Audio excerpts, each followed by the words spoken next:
Ladies and gentlemen, this is the 12th and final round. Right hand, Golovkin steps in and down he goes again. Unbelievable. Mayweather makes him pay.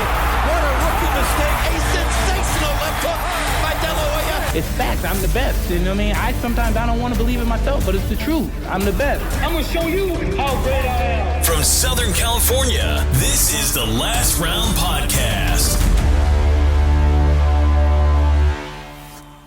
Welcome back to this week's episode of The Last Round, episode 134. Whether you're listening on Apple Podcasts, Spotify, Stitcher, Boxing Social, Geo7, which is the mobile app, I believe, in the country of India. Shout out to our listeners in India, of course. Wherever you're at, however you're listening, we appreciate it. We definitely appreciate it. Busy weekend of fights this past weekend. I think in the last several months, or at least in the last 6 months, I think it was probably one of the busiest, if not the busiest weekend of fights. We had fights in Texas, I believe, in Mexico, you know, those novelty fights, if that's how you want to describe them, you know, our boxing's version of YouTube fights, I guess, if you want to categorize them like that. But yeah, there was a lot of action. There was a lot of action this past weekend all over the world, and boxing, that's why boxing is truly a global sports. But jumping right into it, fight reviews this past Saturday, the 19th of June, from the Virgin Hotels in Las Vegas on ESPN. The Monster, Naoya Inoue, gets the third round KO over Michael Dasmariñas. Inoue retains his WBA and IBF bantamweight world titles. He finished him with a body shot, which is his go-to punches. Those body shots are always nasty from the guy. I mean, like, he has some of the best technique in all of boxing. You know, I would say that it's him and Canelo in terms of techniques and how they place their punches. They're very crisp. They're very, I mean, what's the word? They're on point. You know, they're very technical and they land with efficiency and power. It's beautiful to see. It's beautiful to see if you're a fan of the sport of boxing. Obviously, what do you think about the Monsters' win, Mike? Just great. Another great performance. Like you said, he doesn't really waste a lot. His punches and technique are just brilliant. His footwork's brilliant. Just the more you watch him, the more you just kind of fall in love with his style. And then he also seems like a really nice guy. Obviously, he doesn't speak much English, if any at all, but, you know, he comes across like a very, you know, genuine person. It was great to see, you know, Donaire there at the press conference, you know, taking pictures together. Obviously, kind of probably talking about and trying to set up that rematch later down the line. But Inoue, I don't know whether you agree, but Canelo, pound for pound, number one. And I think after this performance, Inoue probably pound for pound, number two. I don't know whether there'll be many people that disagree. I could agree with that. I mean, like, even if you don't have Inoue at number two, you at least, I don't think he could be any lower than number three, at least in the top three. But I could agree with that. Canelo number one, I think undisputed number one. I think you can't not have him number one. And number two, I could agree with the Monster being at number two. I mean, the guy really has cleaned out all these little lower weight divisions. I mean, we touched on Donaire being there, and, you know, we'll touch on his fight a little later in the episode. But Inoue started. What weight class did he start? I think he's moved through three. 112. Yeah. Right. So he 112, 115. And now he's at 118, right? Yeah, I think he skipped flyweight. He just skipped flyweight, went straight up to bantam. I think so. You're right. So, I mean, the guy, that's typically how we view, you know, resumes, and especially if you go up in weight classes and you're cleaning out these divisions. I mean, how can you not give credit to a fighter like that? And he's knocking these guys out. And then, you know, obviously we touched on Donaire. Donaire was one of his most recent fights within the last year or two. And Donaire arguably gave him the toughest fight of his career up until this point. And, obviously, Nonito Donaire is from Las Vegas, so he's local. So I'm sure when they announced his Inoue's fight right there at the Virgin Hotels in Las Vegas, I'm sure Donaire made plans, cleared his schedule to be at that event, to try to muster up some publicity. There was pictures obviously beforehand, some video at the press conference showing them together, taking pictures together and stuff like that. So obviously that they're trying to market maybe hopefully a rematch, assuming Donaire wins his next fight. Like I said, we'll touch on him a little later in the episode. But I mean, do you think that because Donaire essentially is with Al Haymon and Showtime, do you think that the boxing politics, obviously, that we always talk about, Top Rank, Showtime, Al Haymon, PBC, what have you, can they make that fight realistically between Donaire and the Monster? Because yes, they're awesome fighters, but it's not like you're having Errol Spence and Terrence Crawford. I think that political mess is a lot worse than Donaire and the Monster, which I think they can make and they could come to an agreement on. I believe it's kind of officially been announced that Donaire, obviously he's facing Casemiro, and then the winner of that fight will face Inoue. I believe Rachel Donaire, wife and manager, kind of spoke to Al Haymon and those guys, and they gave Rigondeaux either some step-aside money or just asked him to step aside, and he agreed so they can make... That was very surprising to me. I was very surprised about that. I'm sure Rigondeaux probably got paid, a nice chunk of money. Right. Obviously, at his age, the last thing you really want to be doing is, missing out on some of these big opportunities. So I'm guessing he must have got paid. But that's a fight we all want to see. It would have been great to really have gone straight back in for it, because I think, like we touched on when, Kevin Aioli was here, is how many times is Donaire going to be able to roll back the years and bring out these performances? And how kind of, silly or, would it be if, Donaire goes into the Casemiro fight, then loses, and then we don't get, the rematch that we've all been, hoping for. So I don't know. I mean, hopefully he does beat Casemiro, and then we get the Inoue fight, the Inoue rematch. But that's the plan. Hopefully, it doesn't spring a surprise on us. Right. I mean, hey, props to Donaire, like you said. How many times can he roll back the hands of time, Father Time, in a sense? I think he's 37, 38 years old. I believe he's 37. Obviously, after his prior bout, he looked awesome. He looked like he still had a lot left in the tank. I mean, let's see. Obviously, Nonito Donaire's stepped in, and now he's going to fight Casemiro, which that should be an awesome fight too. On paper, it looks pretty good. So he's trying to now get his title and be a unified champ, and then he'll have an undisputed fight with the Monster, hopefully. I mean, that's the tentative plan that this whole boxing world, at least at bantamweight, that's what it's revolving around right now, is Nonito Donaire and the Monster in a rematch, but they each have pieces of the bantamweight world championship picture. I mean, do you agree?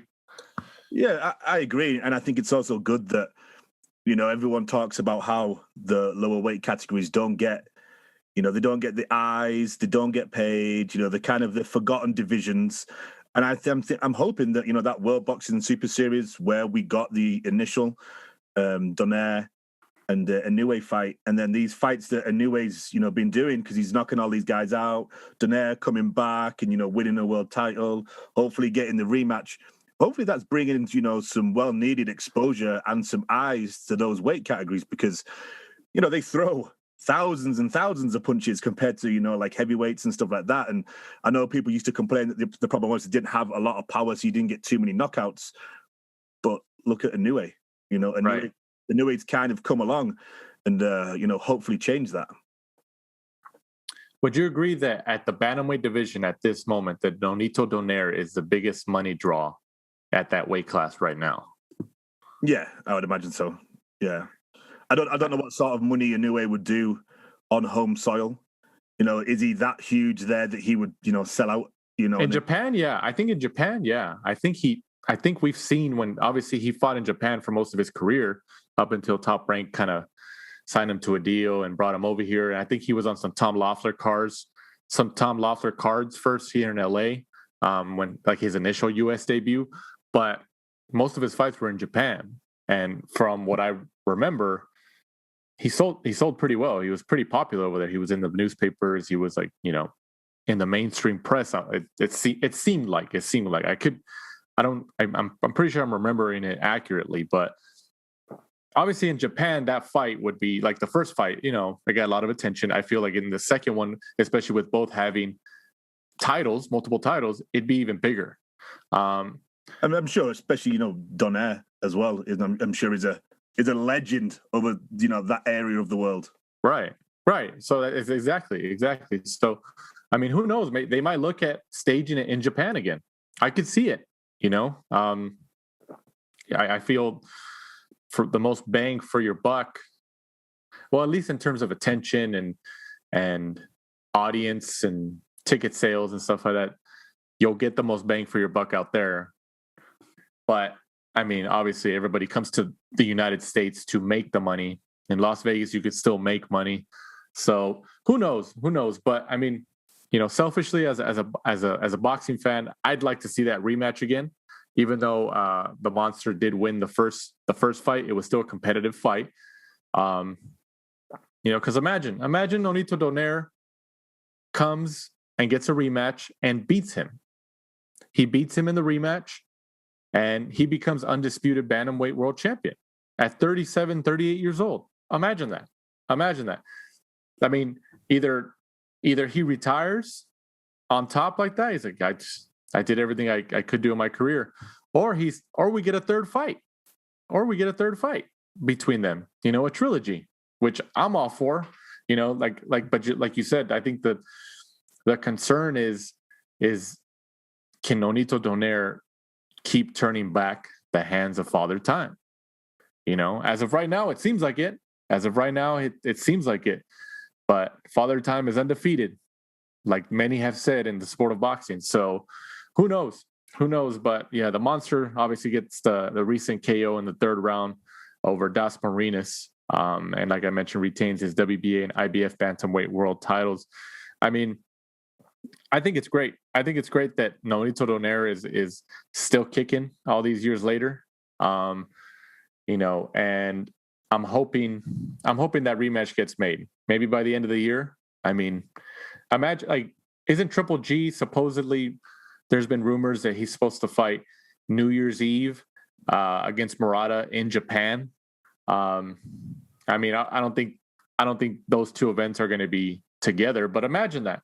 Imagine Triple G and Murata and Inoue and Donaire on the same card in Japan. Imagine that.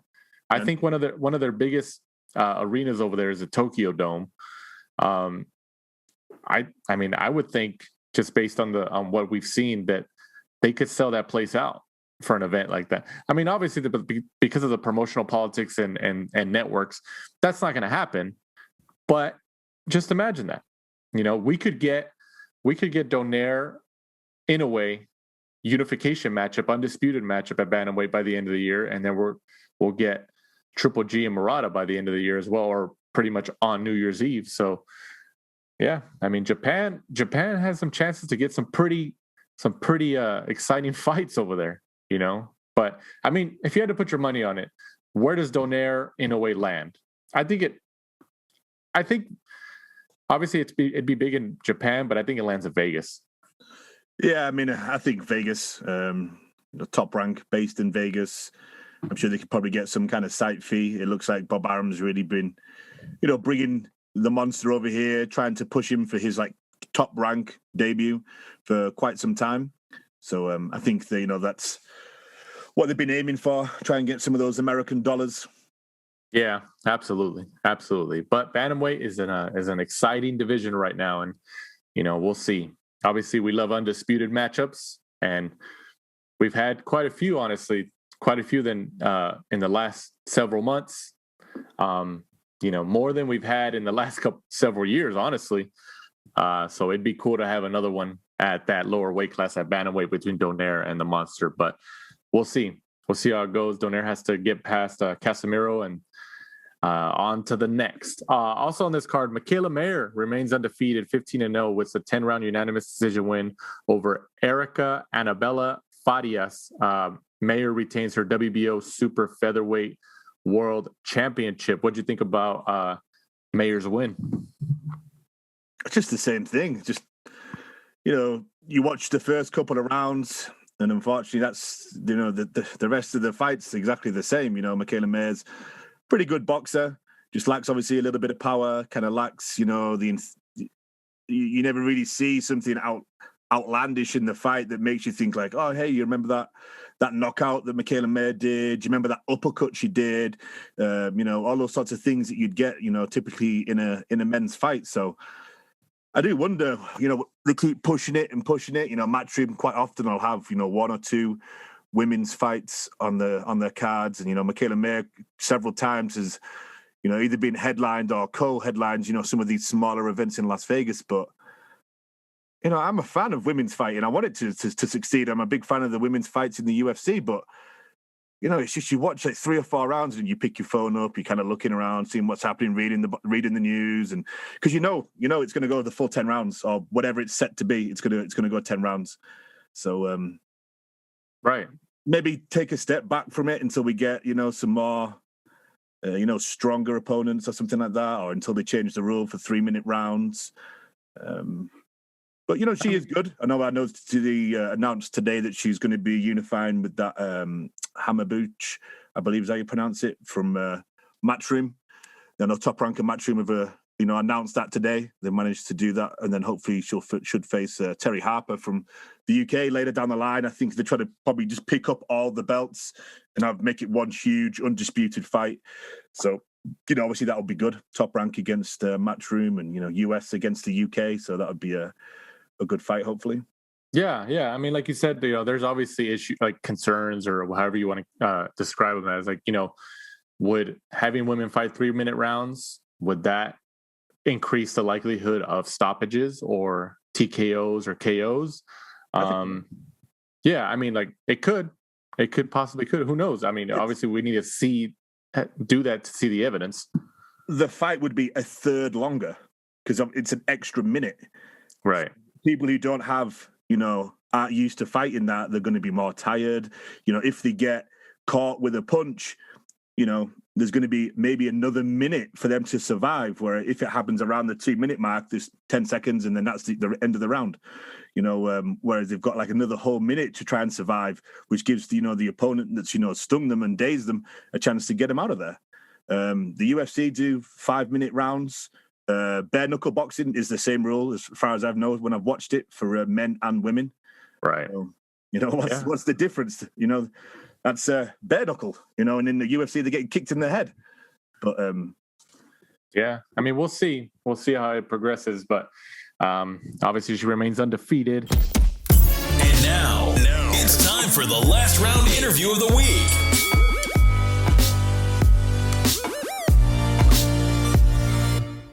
Adam Blue Nose Lopez joins us on the last round this week. Thank you for joining us, Adam. Yeah, no problem, guys. Glad I could be here. So as we were just talking about just before we started recording here, you're in Mexico supporting, you said, your roommate who's also a fighter. Can you tell us, and you just had your own fight this past weekend, and now you're in another country, flew out there, I believe you said yesterday or earlier today. Give us some information of what you're doing down there and the event. Yeah, I just fought on Saturday. Got back from Vegas Sunday, and then we had a flight on Monday to Guadalajara, and then from Guadalajara we drove over here to Colima, Mexico. So I'm here with my boy Marco Check Diaz and Right Hook Roxy. It's her first promotion, so she'll be fighting. My boy Check's fighting, and another kid from our gym is out here fighting. So I had already made plans and told them I'd be here, so I gave them my word. I'm here to support, here to give any help I can to the young and up and comers. She must be the world's youngest promoter. Yeah, she is. She's doing her thing, man. She's making big moves. Yeah, she's out of your gym, right? Yeah, she is. that's with Buddy McGirt. Do they both train at Buddy McGirt's gym? Yeah, they both train at Buddy's gym. Oh, okay. So I'm assuming you guys see each other all the time, right? We're in the gym every single day. So, obviously, like you mentioned, you had a fight this past weekend. Some controversy there. There was some people who said that you won, and some people said that Dogboe deserved the win. We wanted to get you on. Obviously, you're a local guy. We're also here in Southern California, in the LA area. So we had talked about before we were planning for tonight's episode. Like, well, let's get Adam Lopez on, man. There's some interest in his fight. There was a lot of stuff that went on. It was a competitive fight. So let me just preface it by the scores of this bout. It was 95-95, 97-93, and 96-94. Tell us what your reaction was at the end of the fight when it finished, when the bell rang. Did you think you did enough to win? I thought I did enough. I thought worst case scenario, it would have been a draw. I was like, they might push for a draw to make a trilogy. I was like, I could see them try to push for a trilogy. It was a great fight. Isaac's a great fighter, So I was like, maybe it's a draw, push for a trilogy, see who wins the second one, and then push for the third one. And they gave him the fight, and I was like, damn, I did not see that. I know he won the early rounds. I know he took the early rounds. I was not all there in the beginning. But he started fading, and I saw that. And my coach told me to box the whole fight, but I made the decision to press him and put the pressure on him, and he couldn't handle it. Did the fast start just surprise you, Adam? Is that why you kind of lost those early rounds? I knew he was going to come out fast. I knew he was going to come out fast and hard with big shots. He's a strong fighter. He's a good competitor. But not a lot of people know that I had just had a very bad weight cut going into this fight. The day before the weigh-ins, I had to cut 10 pounds. Oh wow! And I was struggling. I was not comfortable. And then we got to the weigh-in, and I knew I was going to come in heavy. I was up to I didn't sleep the night before. I was up till 3 a.m. trying to cut the weight. And once we got to the weigh-in, I told my coach, Ivan, I was like, look, whatever I come in at, that's what I'm fighting at. I'm not going to go try and lose more weight. I've already tried everything. I was running. I was in a sauna suit outside. It was 115 degrees. I was taking Epsom salt baths. I was doing everything I could. I was trying so hard. I came in, I was 0.4 heavy. They made me take my underwear off. I was 0.2. And I said, that's all I got. I can't do nothing else. I'm sorry, guys. I tried. And they're like, look, just give it a shot. It's 0.2. Just go for a walk or something. I was like, I've been walking all morning. Trust me, I've been trying. So I was just very dehydrated. And they said, just give it a shot. And I was like, all right, you know what? I'll give it one more shot. I went, I made the weight. But it really took a lot out of me. I've never felt any type of uncomfort like that, trying to make weight, and just felt so weak. And it definitely affected me the next day. I felt it the next day, waking up. I didn't feel 100%, but I was like, I got one of the biggest fights in my career. I got to suck it up, and I got to show the world what I got.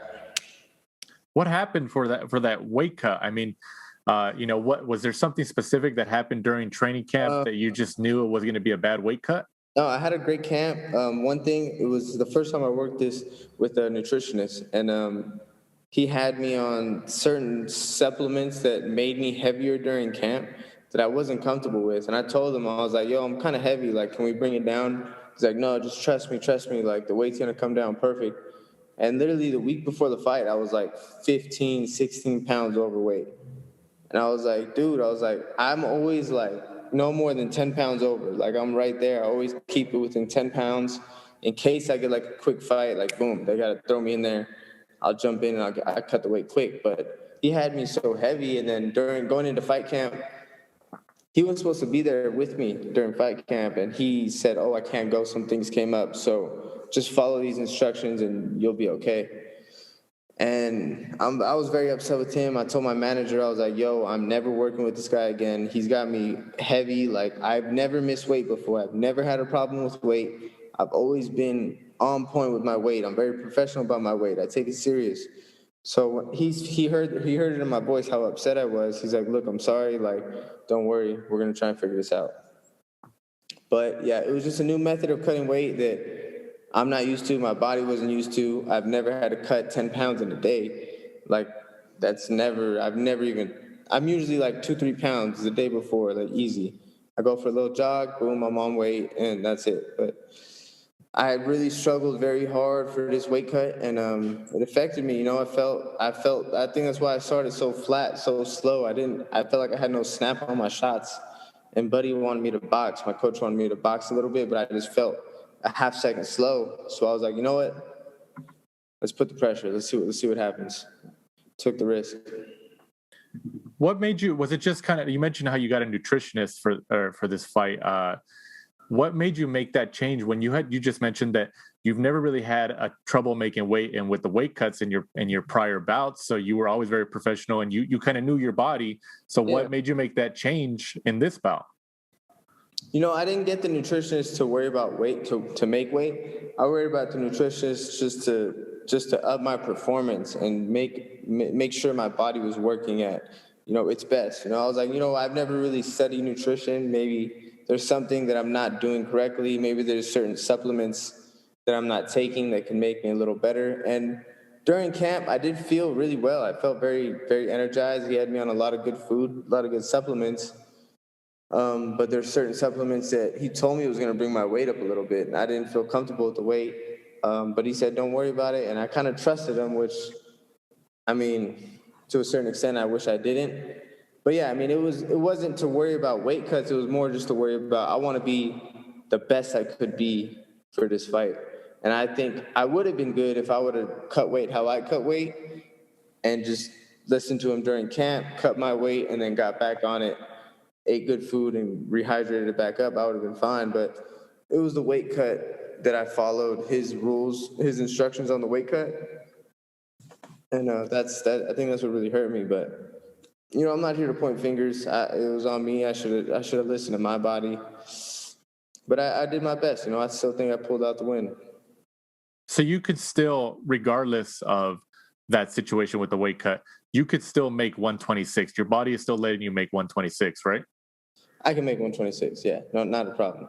Okay. Because when you mentioned that, I was like, oh, okay, well, maybe that's your body telling you that you need to move up. That's what I was thinking as well. I was like, man, maybe it's time to move up. My coach was like, nah, man, this nutritionist got you on these certain vitamins and supplements. He's like, you've never had to deal with anything like this. Like, every time I make weight for 126, it's not a problem. I've never had a problem making weight. So it was definitely just the different methods. And maybe if he was there and he was walking me through it, it would have been a little different. But, you know, it is what it is. I took it for what it was, and I went in and I fought. So your trainer, Buddy McGirt, I believe on the telecast, there was at one point, probably multiple points, but I think I remember one point where he was telling you in the corner after a round, in between rounds, like, hey, you need to figure it out. You need to step it up, you know, because I think he knew that it was a close fight. Yeah. So he was trying to, you know, obviously motivate you. That's what the coaches do. You know, what really sparked it in you? Because, I mean, you said you had a bad weight cut. Obviously, we've seen past experiences in the sport of boxing where that really affects a fighter. But what was it that Buddy McGirt told you in any of those rounds where you're just like, all right, you know, I got to dig down deep and figure it out and try to get something out of here? Every round he was pushing me. Buddy knew what I went through on the weight cut, and he knew I wasn't 100%. My coaches saw it, you know, the morning of the fight. They saw it in my eyes that, like, I just wasn't 100% there. Like, this was the first fight I felt like nervous going into, because I just felt myself like I'm not 100%, and I'm going into one of the biggest fights I've ever been in. But what could I do? I can't just be like, no, let's do this next week. Like, I had to do it. You know what I'm saying? There's nothing I could do. So they saw it, and he just knew if he pushed me a little bit every round, he knew he was going to bring something out of me. And when I hear that in his voice, you know, I hear him pushing me, he knows I'm going to figure it out. He knows I'm the type of fighter that's going to adapt, that's going to figure out whatever I got to figure out. And, you know, I kind of started seeing Dogboe fade a little bit. I started, he landed some big shots on me, and I took him. And I noticed that he was like, oh, shit, like I hit him with my best shot, and it didn't do nothing. I took a shot, and I was like, all right, what's up? Let's keep going. And once I started pressing to him, I saw him slowing down. I saw him gassing for air.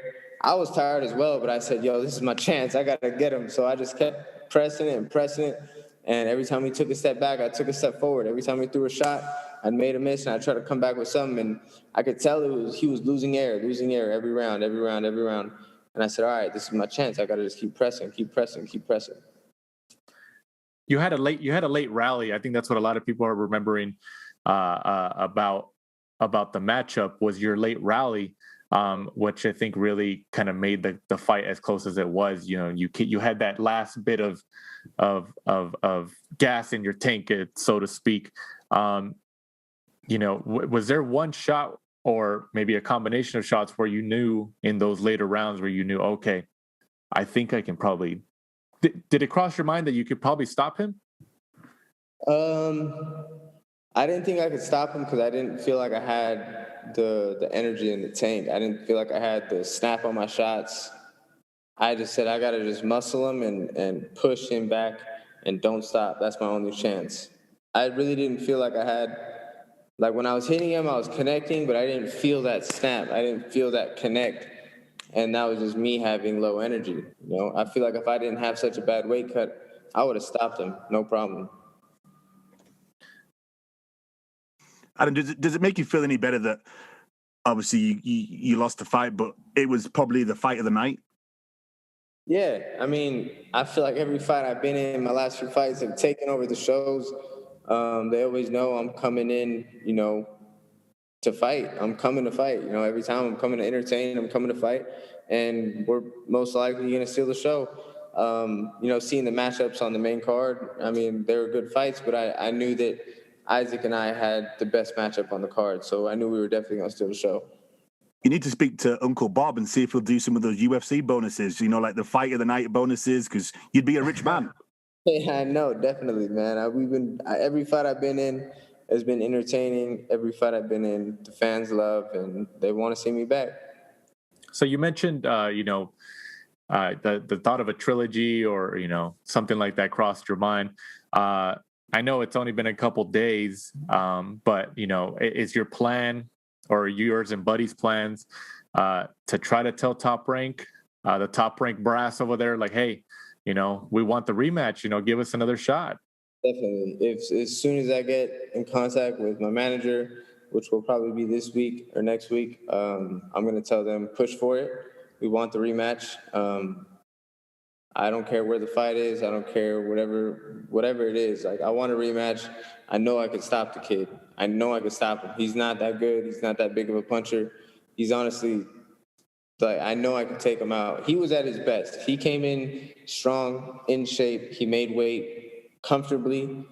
He was in good shape. I know me 100%, it's over. I can stop him.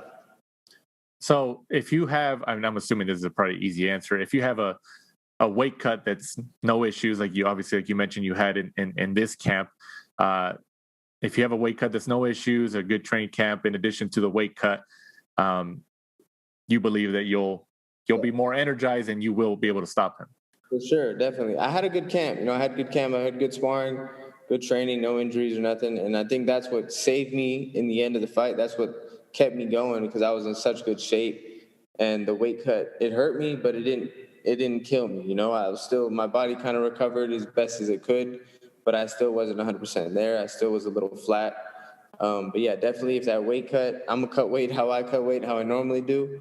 And you guys will see that I'm gonna walk them over for sure. And this is only your second loss, right? I mean, the only losses you have is a third. They're all to former world champions, aren't they? I mean, Oscar Valdez, and you knocked him down in that fight, so I remember that. All current world champions except Dogboe. He's a former champ, but they're all champs. Right, yeah, because we were talking about that just before you came on to join us here on the last round. And then with the Oscar Valdez one, because I know you gained a lot of fans in the boxing community and boxing fans, of course, with the Valdez performance because you came in as a late substitution, and then you knocked him down and you created a lot of buzz with that. Obviously, you didn't get the win, but I think we've talked about this on past episodes before, but I think even though you've had those losses, you're one of those rare fighters at the moment that you still come out seemingly better after those losses, even though you're on the losing end. Do you understand what I'm saying? I learn from whatever situation I'm in, whether it's a loss or a win. You know, there's always something to take away from it. The Valdez fight, it showed me that I got what it takes to be at the top.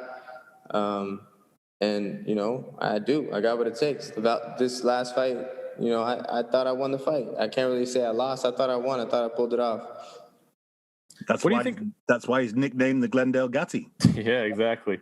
What do you, assuming, is it Dogboe or is it Dogboe? Because we've heard it pronounced both differently. I'm not 100% sure. I'm really not. Okay, because we aren't sure either. So, you know, I guess it doesn't really matter at this point. But we were talking about potential matchups before you joined us here. You know, assuming you don't get a matchup with him, I mean, what do you think about a matchup, like a local matchup? You got a guy with Golden Boy, Joet Gonzalez, who's out of Glendora, California. He fights in your weight class. You got Ruben Villa, who fights at Thompson Boxing. What do you think about matchups with maybe those two guys in the future? Those are great matchups. You know, they're both good competitors. Joet's, you know, I didn't fight him in the amateurs, but we came up in the amateurs together. Him and his brothers or his team or whatever. They always came to fight. I always saw them in the amateur tournaments, and they were there to fight. You know, in the pros, he's there to fight. You know, he's a good fighter. Villa, he's sharp. You know, he's really sharp. He's a little bit of a smaller featherweight, but he could box. He could box very well. So when, you know, now after this past weekend, obviously you're going to have some time where it doesn't seem like you're injured, right? There's no injury or nothing that is going to keep you out for a while? I'm good. I was about to start working out today, but I told myself, slow down. Yeah, we got you. So when's the estimated time frame when you'll probably be back in the ring? You know, I got to sit and talk with the team. Like I said, I'm going to push for the Dogboe fight. Or Dogboe, Isaac fight, whatever. Yeah. I'm going to push for that one. Hopefully, you know, in a couple months, I would like to get it done. I'd like to get right back to it. You know, it's fresh in the fans' mind. You know, they remember the fight. Maybe even like August, September, you know. Right. Yeah, no, definitely. That'd be awesome to see you back then. I mean, you know, us as fans, we'd love to see you in a rematch with Isaac Dogboe. You know, I think after fights like that, you know, it's especially so competitive as they were in a close majority decision win for one or the other. I think obviously those are the types of fights that deserve a rematch. Because then, you know, like you said, you guys both get paid. You guys could probably make a trilogy out of it. You know, we talked about Tyson Fury and Deontay Wilder. You know, the first fight was a draw, even though some people didn't agree with that. The second fight, Fury wins, and now they're fighting a third time. So it could happen like that with you guys, right? It'd be great, you know, and there's not too many trilogies going on besides that matchup. I can't really think of anybody else who's having a solid trilogy. You know, I feel like that's what the sport's missing as well. That's what brings boxing fans together. You know, it brings an Isaac team and a Lopez team, and they're both rooting for each other. You know, that's what makes boxing so great. You know, you got to have a solid fan base. So I think a trilogy would be great. You know, I think that's what we both need. Absolutely. Well, you know, we appreciate your time tonight, Adam. You know, we know you're in Mexico supporting your roommate out there. So obviously, good luck to everybody on that card. But before we let you go here, go ahead and let people know where they can find you on social media and anything else you got going on. Yeah, on Instagram, you can get me at Blue Nose Lopez. Twitter is Blue Nose Lopez, and those are the two main I review. So Blue Nose Lopez, BLUNOSE Lopez.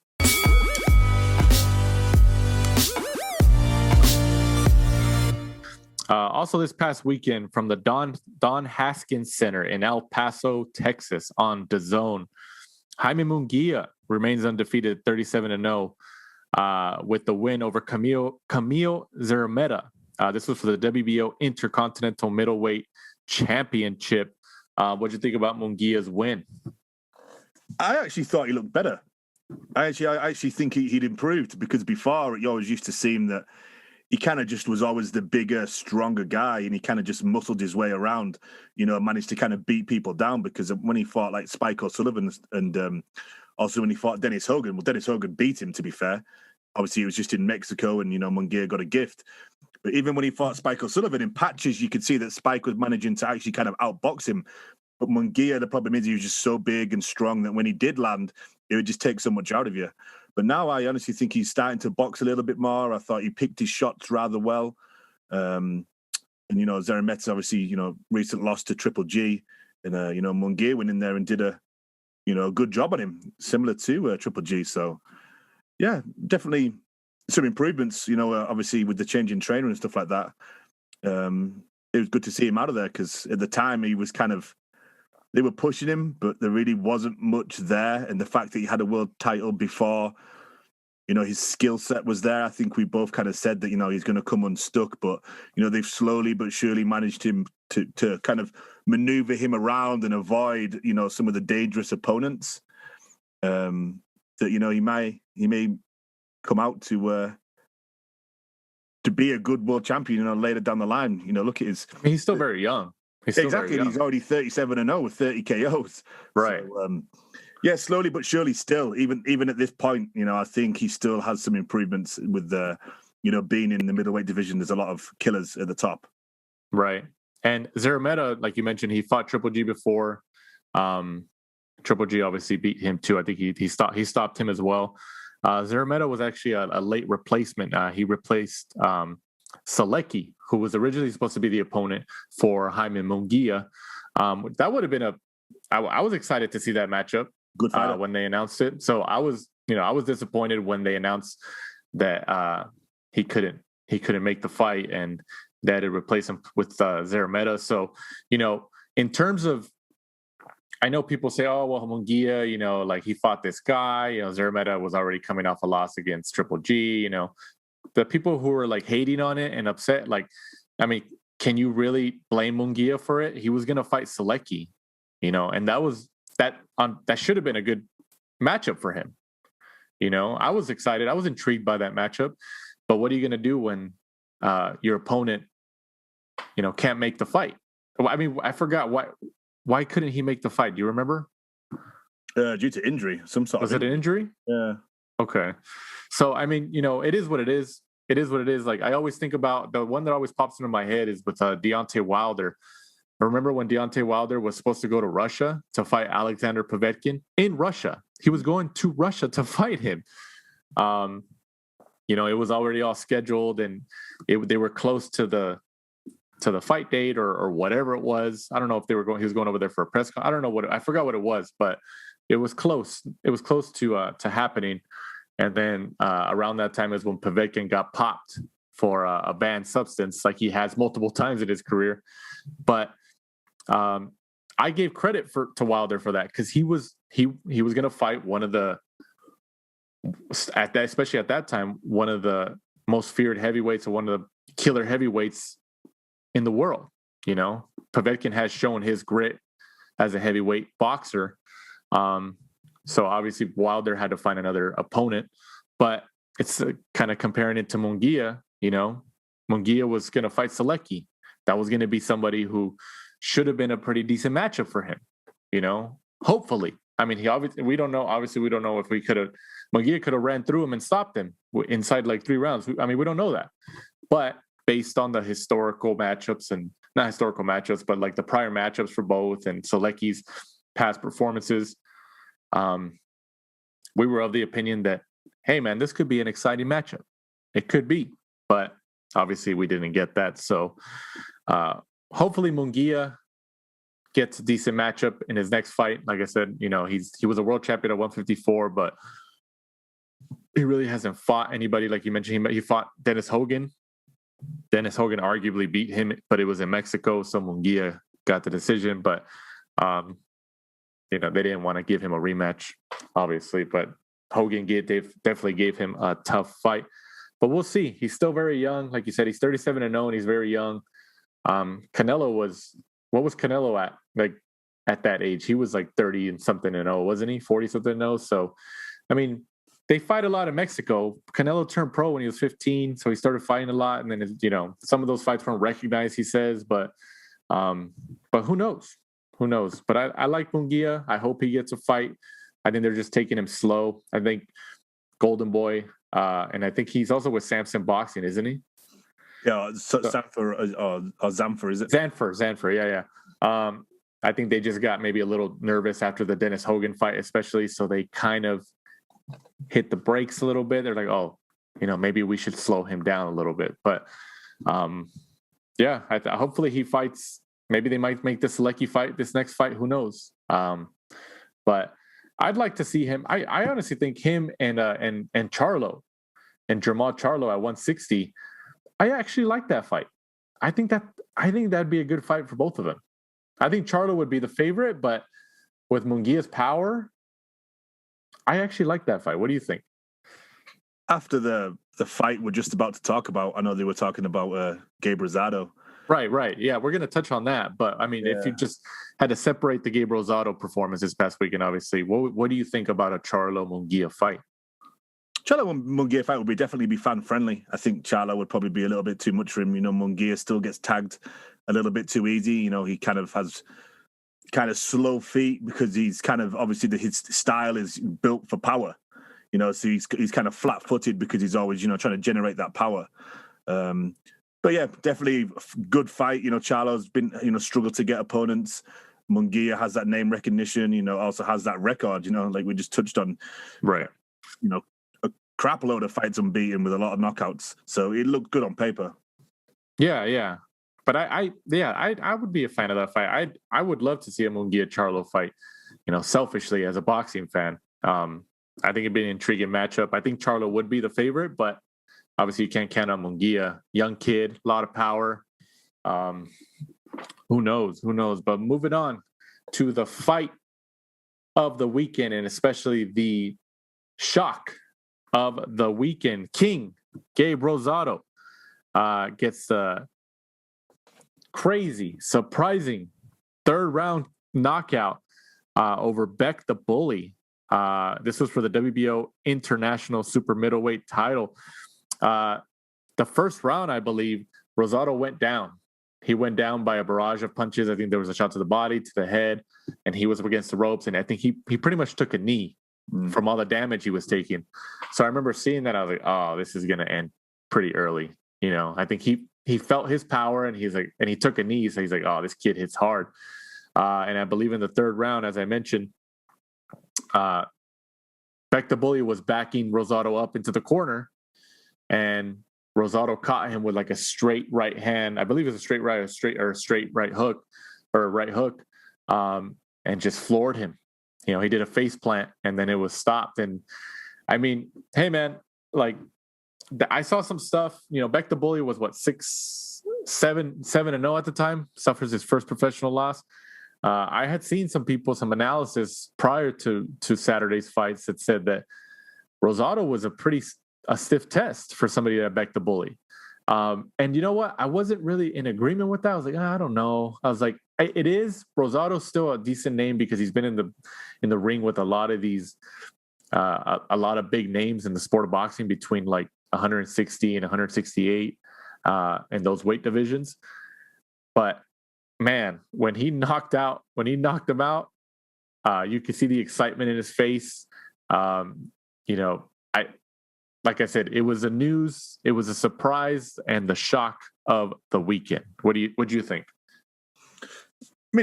I think going in there, everyone thought that it was going to be a stiff test for Beck the Bully, but, you know, he was going to overcome it. And after seeing the first couple of rounds, you could see that, you know, Beck was, you know, just a bit big and strong, was backing him up quite a lot. But Beck just kind of concentrates really on going forward, and you could see that he had a lack of defense. And I don't know whether it was just that he saw something and timed it just perfect. Because I think it was Lee Wiley was saying that, you know, when Beck was doing something that he would drop his shoulder. And I don't know whether Gabe noticed that and then just came over the top with that right hand, and boom, that was all that she wrote. You know, every time you see someone kind of face plant, you know, that's it. It was a sweet shot. Yeah, it was a beautiful shot. Perfect. You know, perfect timing, straight on the money. And I'm a big fan of Rosado. I just love, he's kind of like a throwback fighter, gatekeeper mode where he'll just fight absolutely anybody. So, yeah, like he's like you said, he's a gatekeeper, but like he's one of those guys. He has 13 losses, but he's fought all the killers.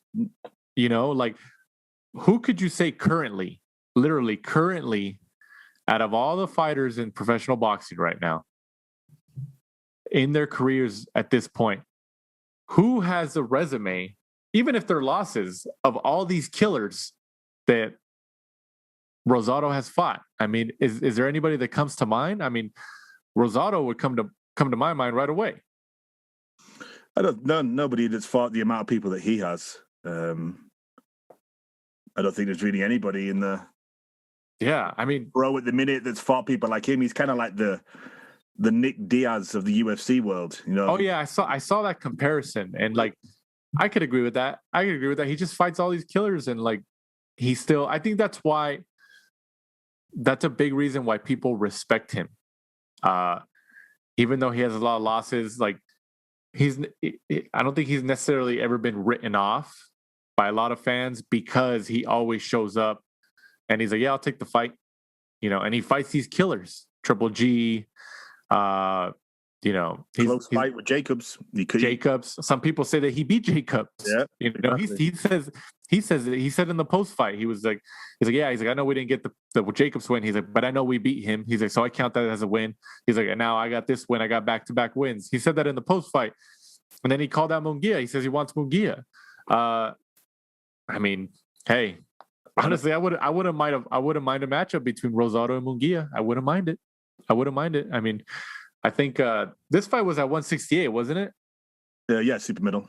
So Rosado, I'm assuming, would go down to 160 for Munguia, right? I would imagine so. Yeah, I mean, it's fan-friendly fight. It should be easy to make, and it's not an opponent. The weakness that Munguia has is people that box on the back foot, stay away, and that's not what Rosado would do. Rosado would just meet him in the middle of the ring, right? Have it out. Whereas when he fought Dennis Hogan was just popping and moving, and Munguia with his very slow, flat feet couldn't catch him. Which is not what Gabriel Rosado would do. So for us fans, it would be a great matchup. I think Freddie Roach has really gotten a lot out of Gabriel Rosado. He's obviously been training with him the last few fights. And Freddie Roach is obviously one of the best trainers in the world. He has been for the last several years. And I really think he's tapped into Rosado's determination, a lot more of his determination as a fighter. And, let's see if who knows? Imagine that story. Imagine Rosado keeps winning. He fights Munguia, and for some reason he beats Munguia, and then he goes on and he gets into a world championship picture again. He gets a world title shot again. Like imagine that story. But like you said, he's one of those fighters, one of those rare fighters. He doesn't back down for anybody. He'll be like, yeah, I'll jump in there. And how many pictures in boxing history is there of Gabriel Rosado with a bloody face, all these bruises and bumps? How many pictures are out there like that? But you see that and you're just like, man, this guy, he knows like it's going to be a tough test and he'll jump in there, man. He'll jump in there. But yeah, man, I like the fight. I like Rosado. He was obviously very excited. Would you categorize it as the biggest win of his career? Everyone seems to say so, and obviously since he didn't get the nod on the night for Jacobs, I could say it possibly is, especially with the potential that we all think Beck the Bully has. Right. Maybe this victory in years to come will look, a lot better down the line. When Beck's a world champion. Right. Yeah, we'll see. Rounding off that card, friend of the show, Alexis Rocha of Santa Ana, California, here in Orange County in Southern California, gets a second round KO over James. Bring home the bacon. That's his nickname. Mm-hmm. James Bacon. James Bring Home the Bacon. Honestly, I think that's my favorite nickname now. I would say so. You didn't bring it home that night, though. Well, of course not. But I'm just talking about like as a win. that nickname is definitely a win. I thought that was hilarious. James bring home the bacon. That's awesome. But Alexis Rocha comes back, gets the 17th win of his career. He's still a young guy too, Rocha. So he's with Golden Boy. Obviously, he's still got a lot of years ahead of him. I could see him eventually getting a world title shot in the upcoming years. You know, especially because I said he's so young, and he can crack. He can really crack. With the potential that we know from, you know, around the gyms and the stories you hear about the people he sparred with, if he can, you know, turn that over onto fight night, then yeah, definitely. You know, this performance was definitely a lot more of an aggressive Alexis Rocha compared to what we'd seen. Good to see him back out there though, after, you know, losing to, it was Rashad Ellis, right, that he lost to. Right. Kind of too quick. I just think it was. I don't think could just handle the speed from Ellis that night. Right. But yeah, big fan. You know, great guy. Yeah, he's definitely an awesome guy. Him and his brother Ronnie Rios. You know, they're back in the win column with a lot of momentum. Also, this past Saturday from the Toyota Center in Houston, Texas, Jermall Charlo remains undefeated, 32-0 with the 12-round unanimous decision win over Juan Macias Montiel. Charlo retains the WBC middleweight world title. Montiel actually got knocked out by Jaime Munguia at 154 pounds. And I know some people were criticizing Jermall Charlo that he couldn't stop him. This fight was actually obviously at 160. And Montiel did have some moments, especially I believe in one of the final rounds. He caught him with a body shot. He caught Charlo with a body shot that looked to hurt him. But most of that fight, Charlo was obviously winning the rounds. I know I saw a lot of people giving credit to Montiel, which I could see it. I think it's because he hurt him, especially. It's like, oh, he hurt him, you know, and you did have that expectation, right? Am I right? Not according to the PBC fanboys, though. The amount of people on Twitter that were like, show me a video where he looks hurt. Show me a video where he looks hurt. So, I don't know. It's just it is what it is, man. I mean, he got the win. Jermall Charlo got the win. He's the WBC middleweight world champion. He called out, I think he called out Canelo. You know, I think I'm sure he talked about Triple G, I think. You know, he said, Canelo, come to Houston or come over here, let's have a fight or something. It's like, well, first of all, how are you going to call out the king of boxing and tell him, oh, you're coming to me, you're going to come do this, you're going to come do that? Like, you're going to go wherever whoever the money guy is, you're going to do what they say. He called out Chris Lovejoy. He's a heavyweight. The one shot? Oh, he said he called out the king of boxing. You said so. Chris Lovejoy would try to make 160 pounds for that fight. I can see that. He's like, give me 1 year, I'll make 160. You never know, man. One shot Lovejoy. He's to chop both his legs off. He's the most entertaining Twitter follow in the sport of boxing right now. One shot. I just want to say, I think everybody at 160 needs to stop kind of waiting around for Canelo to come back, and they all just. He's not coming back down. That's the other thing. No, like Jermall Charlo called him out, and it's like he's not going back down. No, they all need to just fight each other. Yeah, you're gonna have to go up if you want to fight him, but he's not coming back down to you. Like, you got to realize that he's not going to do that. I mean, that's obviously our guess that he's not going to do that. Obviously, it's his decision, but. You know, kind of analyzing the entire landscape, he's not going to do that. So he just needs to fight a Triple G. Like I said, fight Jaime Munguia. I think that's a very intriguing matchup, but we'll see. Moving on, fight previews. This upcoming Saturday, the 26th of June, from Mexico on DAZN. Julio Cesar Martinez, 17-1, defends his WBC flyweight world title against Joel Cordova. What do you think about this matchup? We saw Martinez in Phoenix on the DAZN card on the Jacobs Chavez Jr. Undercard. But what do you think about this matchup, and what do you think about Martinez?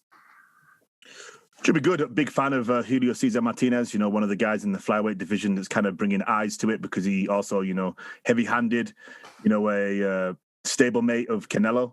So, you know, he loves to knock people out, just very unorthodox, just has that kind of stereotypical Mexican style that people say where he just puts his hands up and just walks you down all night. So, yeah, he's great to watch, fan-friendly fighter. So, you know, I think he'll get the win and then probably move on to fight, you know, some of the some of the bigger names because he had a couple of injuries, didn't he? I think his last 2 fights both got called off due to injuries. So I think this is kind of a little fight for him to get back in because I think he broke his hand last time. Right. Getting back in the win, getting back in the ring, and then also, on to some bigger names. Absolutely. Also, this upcoming weekend from the State Farm Arena in Atlanta, Georgia, on Showtime pay-per-view, Mario Barrios, 26-0, goes up against Gervonta Tank Davis for the WBA regular super lightweight title, the secondary world championship of the WBA. Barrios obviously has already been mentioned as taller. He's a bigger guy. Davis is moving up from 130 pounds to 140 for this fight, which is intriguing. This fight has gotten a lot of criticism. Davis is still the favorite, even though Barrios has the size. What do you think? But sometimes I look at it and I think, this will be like a Gervonta victory pretty easy. But then I look at Barrios and he's so big, strong guy that I sometimes start to wonder. And I think, am I just reading into the previews too much? And then, it should really be a nice, easy work for Davis. But I think it really just depends on what sort of Davis comes into the ring. Is he going to just not take camp overly seriously because he doesn't really have to, boil himself down to the 135 or the 130 like normal? Big step up for Barrios. And I'm sure that, he's just probably going to try to use his size and his strength to try to maybe walk him down. Barrios isn't really much of, a boxer from the outside. So, I'm sure Davis will win. It's just kind of disappointing that everyone's going in there and calling it a WBA, world championship when we all know it's it's a regular belt because we already have. Oh yeah, we have an undisputed champion at 140. Yeah. I think anybody recognizes that, but it's like we've talked about in the past. Television networks, television platforms, they like to add some type of championship, especially if it can be some type of world championship, to the marketing of the bout, of the event. Because then you get the casual fans who tune in and they look at it and they see, oh, this is a world championship fight. Oh, wow. These are world championship level fighters. It's a marketing tactic. That's why these secondary world titles were created for. They obviously, everybody knows they shouldn't be there. I think there's a consensus around that, but that's why they're there for. They're there to make those television platforms happy. And then you also give these sanctioning bodies, WBA, WBC, WBO, whatever. They get some more money out of it. So, it is what it is, man. It is what it is. But I think everybody knows, all the real boxing fans know, Josh Taylor is the undisputed 140-pound world champion. Everybody knows that. But Tank Davis does have a lot of mainstream appeal. There's a lot of celebrities and a lot of people, in different communities, athletes, hip hop, rap, entertainment. There's a lot of people who follow him because, I'm sure Mayweather talks to him like, hey, this is the guy. This is my guy. He's my best fighter in my stable. And a lot of people, they talk about him. When he knocked out Leo Santa Cruz last year, there was a lot of people who tweeted. I think even LeBron James, even tweeted about it, or he posted about it or something, So he gets mainstream appeal. So he's popular. He's definitely popular. If he beats him, especially if he knocks him out, they're gonna use it as a marketing tactic. He went up to 140. He knocked out the bigger guy. Yeah, that's true. He did. And I think Davis is a really great fighter. I honestly think if you put him at 135, you put him against, I think his toughest test is against Teofimo Lopez. I think they're the top two guys at 135 pounds. They definitely are. And I honestly think Davis beats him. I think Davis is very good. Obviously, he's had some weight issues, and then, the discipline in cutting weight. But the kid can fight. He's got power. He's got that mean streak in him. And, I think if I was in Mayweather Promotions, obviously they have their plan, how they're moving him along and, pay-per-view this and marketing that and stuff like that. But you got to have confidence in the kid. He could fight. put him in there against these top level guys. Put him in there against a Ryan Garcia. He'll knock the kid out. I believe he will. You put him in there against Lopez. I would favor him. I like Lopez. I think it's a really good matchup, but I would favor Davis. I really would. So, I mean, we'll see. We'll see how it goes. Like you said, this is for the secondary WBA regular world title, which obviously shouldn't exist, but it does exist. It is what it is. So, also on that card, Erickson Lubin goes up against Jason Rosario for the WBC Silver Welterweight World Championship. Jason Rosario was obviously used to be the former unified 154-pound world champion. Erickson Lubin's only loss was against Jermell Charlo, I believe, which happened out here in LA at the USC Galen Center in downtown Los Angeles. What do you think about that matchup? Good matchup. Really good matchup. Obviously, Rosario jumped onto our screens when he beat Williams. So obviously Lubin at the time, when he was coming through, a lot of potential. A lot of people were very high on him until he walked into Charlo. So yeah, very interesting matchup. I wouldn't say it's kind of like a crossroads fight for both of them because they're both still kind of young, only got, one loss and two losses. But yeah, it's one of those ones where whoever wins can really jump back up and they're already kind of back into the big time, I think. Yeah, I can see that. I like this matchup a lot. I'm looking forward to this matchup, definitely. Also, this upcoming weekend from the Virgin Hotels in Las Vegas, once again on ESPN, High Tech returns. High Tech Vasil Lomachenko, 14-2, returns after his losing his titles to Teofimo Lopez last year as he goes up against Nakatani, who gave Lopez a pretty tough fight when he fought him. I believe in 2019 they fought, or it might have been earlier in 2020. I don't remember exactly. If Lomachenko beats him, and especially if he beats him more handedly than Lopez did, especially if he stops him, they're going to use that as marketing. They're going to use it as marketing because they're building towards the rematch of a Lomachenko Lopez, I'm assuming later on down this year. What do you think? Yeah, I agree. Great to see Lomachenko back. Big fan of his style. Interesting to see what Top Rank do with him. I don't know whether Teofimo Lopez would really want to give him a rematch. It's kind of like lose for him, really. But Lopez did resign. They just announced that he resigned, and yeah, I would think that they told him, like, hey, you want to be pay-per-view or you want this kind of money, you're going to have to fight Lomachenko again because that's the only way we're probably going to get some of that money to pay you. I think he'll move up, though, won't he? Yeah, you're right. Actually, you're right. I could see that. Who knows? It's a good excuse not to fight him. Yeah, I can see that. At the end of the day, he may have beat him on, that day at that time, but Lomachenko's just boxing IQ is unbelievable. They call him the Matrix for the reason. So right. I think if he had a rematch, it'd be a difficult night for Teofimo.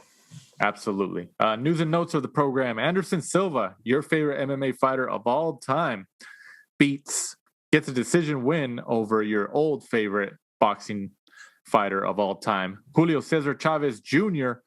I think everybody was surprised about this. There hasn't been really that much success of MMA fighters stepping into the boxing platform and beating actual boxers. But of course, this happens to the one and only Julio Cesar Chavez Jr. Actual boxer. Mm-hmm. He's a fighter. He is a fighter. The son of the legend, Mike. Come on. Years ago. The son of the legend. I mean, what was your reaction to that? When he didn't weigh in when he came in overweight, I was kind of worried. I was like, okay, doesn't look too good. Has he been training? Is he just going to come in for a payday? And then when I saw the highlights afterwards, you could see that he needs to give it up. Even his dad said it. Both of his sons lost that night. One to Canelo's brother, and obviously him, Chavez Jr. to Anderson Silva, who, is just an MMA legend. Anderson Silva actually was pretty good, though. Was pretty handy for a boxer. He did have something about him. You can see he's obviously been in the ring and boxed quite a lot. But still, Chavez Jr. really should have, beaten him or just done the rounds of him like Floyd Mayweather did to Logan Paul. He needs to give it up. He's obviously it actually got a lot of attention on social media. Chavez Jr., it got a lot of attention. Because he lost, I think, because of the fact it's kind of a shock that he lost. Yeah, that's true. I mean, that's true, but like, I'm sure that amplified it, but they got a lot of attention. It still shows that like people are still interested in some form or fashion with the name Chavez, and then his dad won and then brought Canelo into the ring, and then there was all these memes like, oh, Canelo's Chavez's real son, so it was all stuff like that.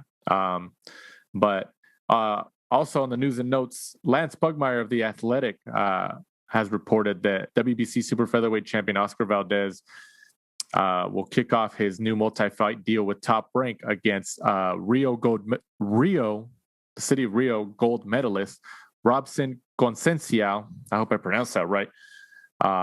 In September in Tucson, Arizona. That seems like a pretty good fight. What do you think? Yeah, it should be a good fight. Kind of a different area. Obviously, we went to Arizona for the Matchroom card, which was really good. But yeah, Tucson, Casino del Sol's kind of a different area for a fairly big fight. So hopefully we can go, though. It's close to us. Yeah, I'm sure we'll check it out and we'll look into it as it gets closer. And also, Clarissa Shields has said that she's supposed to be fighting August 27th in her second MMA bout for PFL, I believe. No opponent yet, but that's some news that was just recently reported. So we'll see. I'm sure we'll get an opponent as the weeks ahead. But once again, guys, we appreciate you guys jumping on or listening to us, actually, whether you're listening to us on the car ride to work, on the train, maybe on an airplane, who knows? Maybe we're just playing in the background while you're at home or something.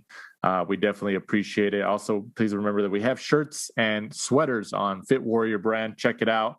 Support us. It goes straight to helping the show and fund our travel trips to these events where we can get some extra content for you guys. But as we wrap up here, Mike, go ahead and let our listeners know where they can find us and follow us. Well, at The Last Round 12 on Instagram and Twitter, and join us next week. We'll be reviewing all the fights, and I don't think there's actually any fights to preview for the coming week. So very rare, very rare week. Week off. Absolutely. So once again, from my co-host Michael Shepard, I'm Danny Z. This is The Last Round. Thanks for supporting and listening to the show. Follow us at The Last Round 12 on social media. Rate, review, and subscribe. This is The Last Round Podcast.